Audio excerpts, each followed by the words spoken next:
The heart sets us apart. It beats and ticks, and over the years it's taken a few licks.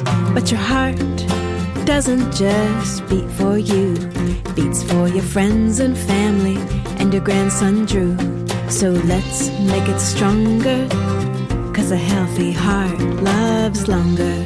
Every heart deserves a specialist. Find yours at Dignity Health St. Rose Dominican Hospitals. Hello, human kindness. Nevadans are battle-born, but lately we've been tested like never before. So when COVID came to Nevada, Senator Cortez Masto went to work. She got loans for small businesses that saved 500,000 Nevada jobs and worked with President Biden to provide stimulus checks and tax cuts. Senator Cortez Masto got new funding to keep Nevada's first responders on the job, too. Call Senator Cortez Masto at 202-224-3542 and tell her to keep delivering relief for Nevada. Paid for by Majority Forward. Welcome, everyone, to the first segment of That's Wild. This is going to be the home of everything audacious, weird, wacky, and wild. What I'm going to do is take a look at the news and some of the more bizarre headlines, some of the more bizarre stories are going to find their way into the catalog, and we're going to discuss them. Now, we all know at this point in time, we live in a world full of weird, a world full of wild. So it shouldn't be too hard to find content for these segments. Now today, our first story is exactly that. Weird and wild. We have a couple from Yonkers, New York. My old stomping ground, by the way. I'm from New York originally. Born in the Bronx, lived in Yonkers before heading out west. So this couple, this married couple, they started writing to prisoners in maximum security facilities. Now, we're not talking about regular prisoners, right? Average Joes, people who might be lonely, none of that. No. These two, well, they wrote to some of the most notorious serial killers in the business. And what followed those letters, that correspondence, the relationships that were built via mail, etc., between this couple and these serial killers is absolutely bonkers. So today, I'm going to share that story with you folks as our first ever episode of That's Wild. So do me a favor, buckle up. And please, keep your hands and arms inside of the vehicle. Please do not feed any of the animals. And remember, it's about to get wild. All right, so check it out. We have an article today from the New York Post. And this article's headline is, Woman Reveals Dark Hobby of Seducing Infamous Serial Killers by Mail. This article was authored by Dana Kennedy. Now, right off the bat, hobby? Look, we all have our hobbies, right? You might bowl, or you might like to ride your bike, or you might like to do some kayaking. I really don't know where Right to Serial Killer in Prison falls on that category chart, though, yeah? Not too many people are sitting around saying to themselves, well, I better break out pen and pad and write to Scott Peterson today. Certainly not anybody who's well adjusted. So let's dive in here and let's see what kind of weird-ass situation we got ourselves into. A couple in Yonkers had a dark hobby for decades, seducing serial killers by mail. For more than 20 years, at least 100 of the country's most vicious serial and celebrity murderers, boy, wait till you see this roll call, including John Wayne Gacy, that's a hell of a fella, huh? Jeffrey Dahmer, heard he's a great dinner guest. Richard Ramirez, certainly the kind of guy you want out in your backyard. David Berkowitz, awesome with animals. Charles Manson, certainly a people person. Arthur Shawcross, Edmund Kemper, Carla Faye Tucker, Robert John Bardo, and Gerard Schaefer, among others, eagerly corresponded with Barbara and Richie Dickstein. Boy, is that a last name or what for this couple? The Dicksteins. Imagine growing up with that last name, the Dickstein. I'm sure your friends weren't brutal about that. To hook the criminals, Barbara and Richie wrote letters pretending to be whatever turned on the killers. Like when she sent photos of a local stripper and pretended it was her to tantalize Ramirez. Now, all kidding aside, Richard Ramirez was a sick, scary son of a bitch, right? Killed a bunch of people, lived at the Hotel Cecil in Los Angeles for a while, down there on Skid Row. Definitely a sick dude. Not the kind of guy that you want to, invite home to dinner. Not somebody you want to write letters to. And this lady, well, she's over here. She's, playing all kinds of, cosplay with this dude. They're role-playing. She's making pretend she's some stripper. And not only that, but imagine being the stripper whose picture she sent. Talk about uncomfortable. Imagine that conversation. The cops show up at your house. They're like, Mrs. So-and-so, we got some bad news for you. Janice Dickstein down the block sent your picture to Richard Ramirez. She did what? So it kind of gives you a little peek into the psyche of the Dicksteins here as well. So I haven't read this whole article yet, by the way, either. And this is the first I'm learning of this story. So we're learning together here, by the way. So I don't know, where it's going to go or anything like that. But it certainly looks to me like the Dicksteins have a bit of a mental problem as well. This isn't a well-adjusted hobby to pick up. No, maybe if you're researching a book or something like that, you're an author maybe. But two knuckleheads sitting around in Yonkers, here's an idea. Hop on the Metro North, go downtown, hang out in Central Park for a little while, get some fresh air, a full 8 hours of sleep. The Dicksteins obviously need it. If you look at most of these serial killers' childhoods, they never had any love. I think they thought that with us, here's someone willing to show me love, and I'll try it with them, Barbara told the Post. I mean, ew, how could you even make pretend? Imagine sending a letter to someone like John Wayne Gacy and acting like you're in love with him. Zero chance I could ever do it. You have to get an Oscar for a performance like that. But these people? Again, what the hell is wrong with them? We all know that these serial killers are crazy and loony and all of that. But what about the people that are writing to them? The people that are trying to get them into these, friendships? You gotta wonder about the human condition at this point, folks. And it's certainly looking like we're doomed as a species. The Dicksteins first wrote to the Son of Sam around 1992. It was Barbara's idea, she said, because she knew someone who had narrowly missed being a victim of Berkowitz. Richie was a corrections officer, and they both were curious about the minds of killers. The letter writing took off and continued until they stopped around 2005. And now I'm going to post a link of this article in the description box, so you can check that out for sure. But whether you get a look at these two, they both look like they could be backup dancers in, a Marilyn Manson video. So, again, we're dealing with people, in my opinion, here who probably are not well-adjusted. Now, don't get it twisted. I am not a psychologist, okay? I am lucky that I can pair my socks in the morning, folks. But from where I'm sitting over here in the bleachers, it most certainly looks like these two are wacky as hell. And then you add on some of the evidence we have here of writing to serial killers, and, well, yeah, you kind of pick up what I'm putting down, don't you? Richie, who was heterosexual and died in 2018, persuaded Gacy, Dahmer, and other gay murderers that he was homosexual. So this guy was all in, right? He went all in on this role-playing. Not only is he out there making pretend, he's whatever, but he's like, look, I'm into you.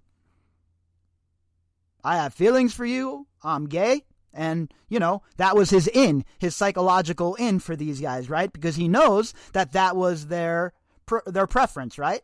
So this guy's like, screw it, I'm going all in. I'm going to role play, make pretend that I'm gay, and I'm going to get the in with these dudes. Again, we know John Wayne Gacy's sick. We know that Jeffrey Dahmer's a sick guy.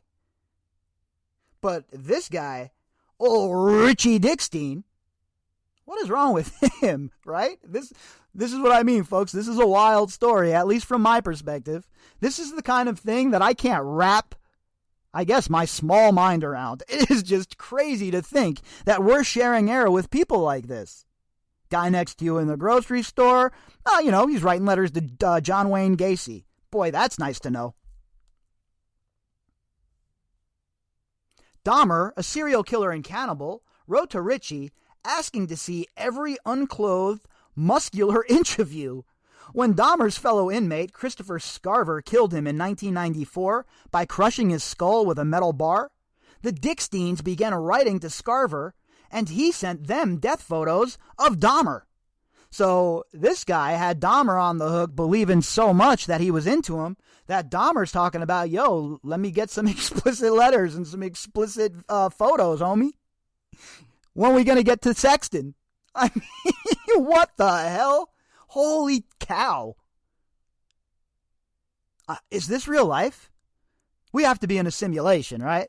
When they turned on that Hadron Collider in like 2011, that knocked us into a different universe. It had to have. This isn't real. We're not in reality here, right? Richie also managed to convince Susan Smith, the South Carolina mom convicted of murdering her 2 young sons in 1994, that he was in love with her. This guy's like the ultimate actor. What's he doing? He's in the wrong profession. Why are you a corrections officer, buddy? You should be out there working in Hollywood, parlaying this fantastic acting ability you have into a couple of bucks. I've never heard anything like this, folks. Susan Smith was obsessed with my husband, and Bardo was really obsessed with me, said Barbara, now retired from a career in marketing. This is insane. Can you imagine sitting around with your husband and this is what you guys did as you're like off time together to spend time together? Oh, hun, I'm going to write to Jeffrey Dahmer tonight. I think it's a good idea if you write to Susan Smith, who killed her 2 children. And then after that, perhaps we can have Tot Mom over to watch Little Junie. What a bizarre world, folks. Bardo, who fatally shot actress Rebecca Schaefer in 1989 after stalking her for 3 years, mailed Barbara an average of 15 letters, some as long as 20 pages a week, until she got sick of trying to keep up with them and dumped him. Now, think about this. Letters that were 20 pages? I get it, you got a lot to say. You're in jail, you're in prison, whatever, but 20 pages? I can't even imagine what sort of rambling nonsense is included in those 20 pages. The Dicksteins trove contains more than 30,000 letters. Many reference killers chopping up their victims, raping and torturing them, and delighting in their pain, and are too graphic to publish. Yeah, thanks. I think we'll all pass on that, right? Look, I got this link here, like I said. I'm going to post it in the description box. You can go and check it out as well. There's like a minute and 6 long trailer with Eric Roberts, the actor, Julia Roberts' brother, as the narrator, doing the voices of the serial killers. And from this minute clip I listened to, it sounded pretty good. Now, I would share it with you, but I don't want to get smacked with a copyright or something, so we'll pass on that. But it's definitely in the description box. Check out the link, and you can look at all of that. They have some of the letters posted in this article, too. And the psyche that goes on between these people, the correspondence between these people. I'm fascinated by it, folks. I'm sitting around, and I read this article, and I sat up in my chair. I was like, what the hell?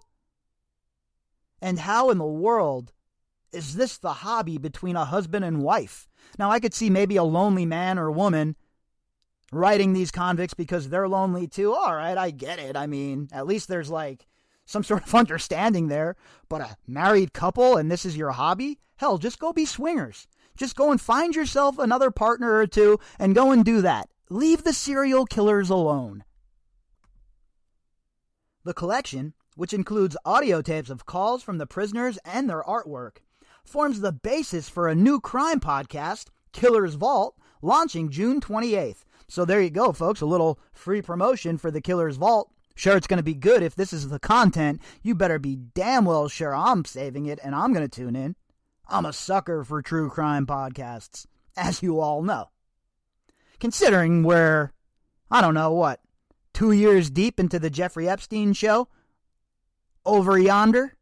So yeah, I'm big on true crime podcasts, listening to them, and also digging in deep and providing content. But this is going to be pretty good, I'm guessing. If this is the content they're using and we're going to learn about these two lunatics who are writing these letters and having this correspondence with the serial killers, count me in. I am all in. I'm ordering a pizza. Going to get myself a nice bottle of Gatorade, and I'm going to sit down and listen to this podcast, because the reading these articles, the couple that I've read so far, it's just wild to think that these people are into this, like you or I would be into gardening or value shopping at a garage sale or something. The podcast will be hosted by Law & Order actress Elizabeth Rahm. Actor Eric Roberts will voice the murderers as he reads from the letters. I was shocked by the content and the amount of detail in the letters and the bond Barbara and Richie managed to develop with these guys, said producer Rob Sia, a former New York Police Department homicide detective. And I'm guessing that it is probably pretty shocking and unnerving for the professionals. They couldn't even scratch the surface. But yet, these two knuckleheads from Yonkers get into this long correspondence with these guys, and they get them to talk about things that they didn't talk about before, build these relationships. If it was this easy, why didn't the police department just create their own division where people start corresponding with these guys via letter? So, man, it's crazy to think that they were able to build such a rapport with these psychopathic killers, that they had such a deep relationship. These killers lie to everyone, Sia said. They lie to the psychologists, reporters, their own lawyers. So it's extraordinary to see how they let their guard down in these letters. Some of them told about crimes they'd never admitted before. And I don't know, maybe some of that was braggart stuff. Could be, right? Trying to, I'm trying to woo my new partner, right? I'm trying to swoon my new beau. And there could be some of that in it. But I'm sure a lot of it was bragging, right? These guys, serial killers in general, love to brag. They love to tell you how great they are. And a lot of them want to get caught at the end so that they can have this legacy.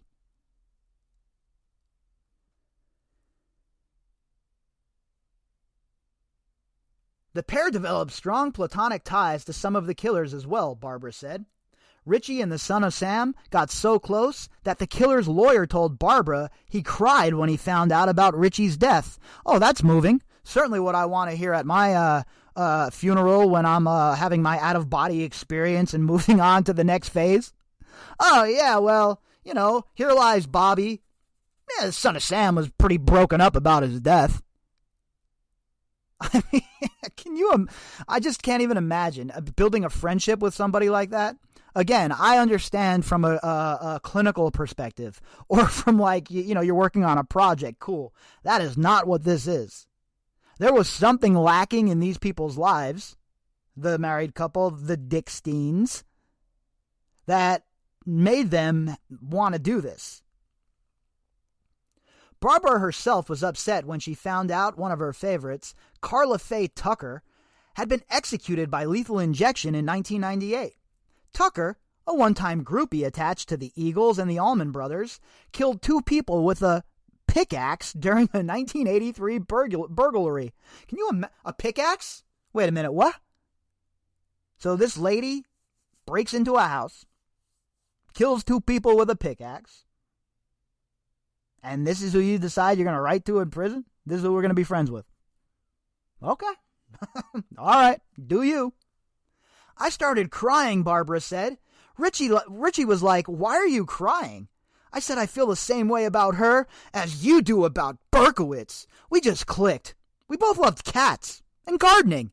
Meanwhile, this lady had killed 2 people with an ice pick and a pickaxe, and you're upset and you're in tears because she's dead.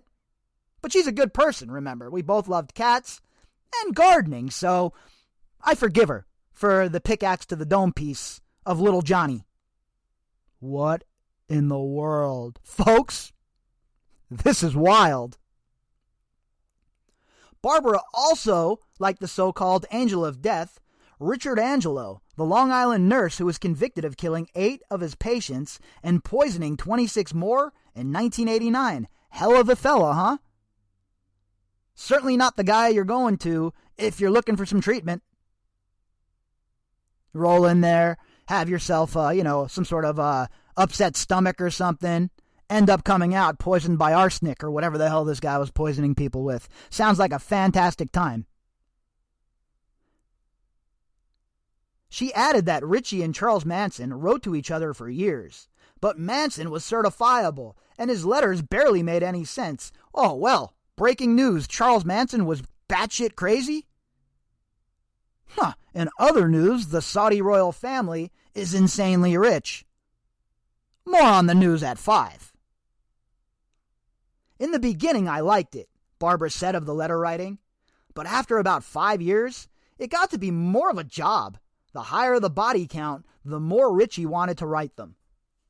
Hold on a minute. Look, I know I'm being a bit sarcastic as I'm reading this, because it deserves that. But these killers, murdered real people, families, and you're reaching out to them and talking like you guys were just at the picnic last week over at the Johnson's house? I got news for you. Cousin Pete is not impressed.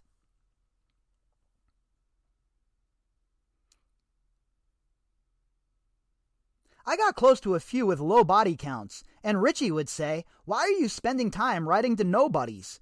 But I liked some of the nobodies. You did what? Hold on a minute. Pump the brakes, everybody. Hold on. We're gonna skid here, folks. Hold on. Pump the brakes. I'm hitting the emergency brake. Oh, here we go. I liked some of the nobodies. They only had a few kills to their body count. It's like they're analyzing upcoming prospects in sports. This one only had a few home runs last year. Why even bother in trying to get an autograph?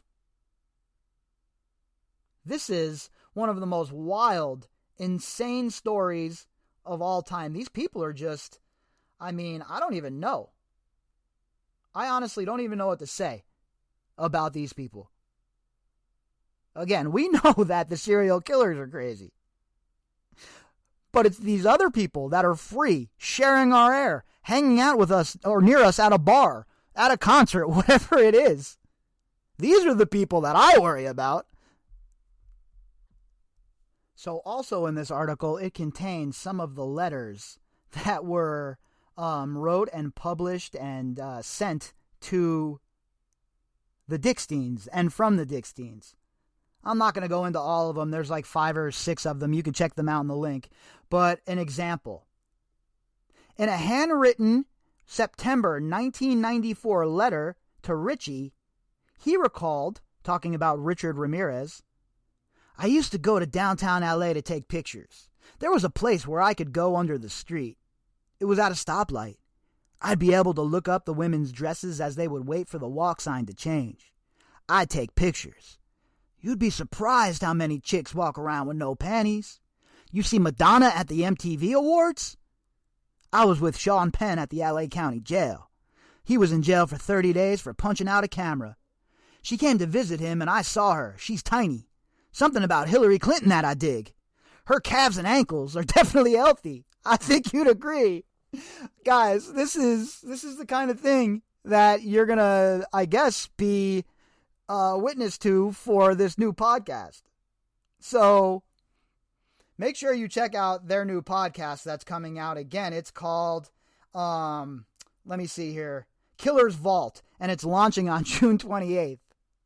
And make sure you tune into that podcast so that you can hear all about Hillary Clinton that, Richard Ramirez has a thing for, because, her calves and her ankles, they're definitely healthy. And according to Richard Ramirez, that's, the parameters for judging a woman. That's the chart that he's using. And I mean, hell, how could anyone think that Richard Ramirez is wrong? The Dickstein seem to love him. Folks, I hope that you enjoyed this episode of That's Wild. And moving forward, we're going to have plenty more from where this came from. Because as you all know, we live in a truly insane, a truly crazy, a truly wild world. If you'd like to contact me, you can do that at bobbycapucci@protonmail.com. That's BOBBYCAPUCCI@protonmail.com. You can also find me on Twitter at BOBBY_CAPUCCI. The links that go with this episode, you can find those in the description box. All right, folks, we will be back later with another episode about the failed war on drugs. Have a nice night, everyone. A heart sets us apart. It beats and ticks, and over the years it's taken a few licks. But your heart doesn't just beat for you, beats for your friends and family and your grandson Drew.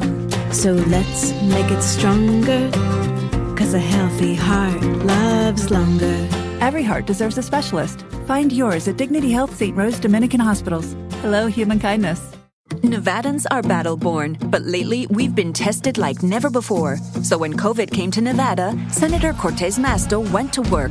She got loans for small businesses that saved 500,000 Nevada jobs and worked with President Biden to provide stimulus checks and tax cuts. Senator Cortez Masto got new funding to keep Nevada's first responders on the job, too. Call Senator Cortez Masto at 202-224-3542 and tell her to keep delivering relief for Nevada. Paid for by Majority Forward.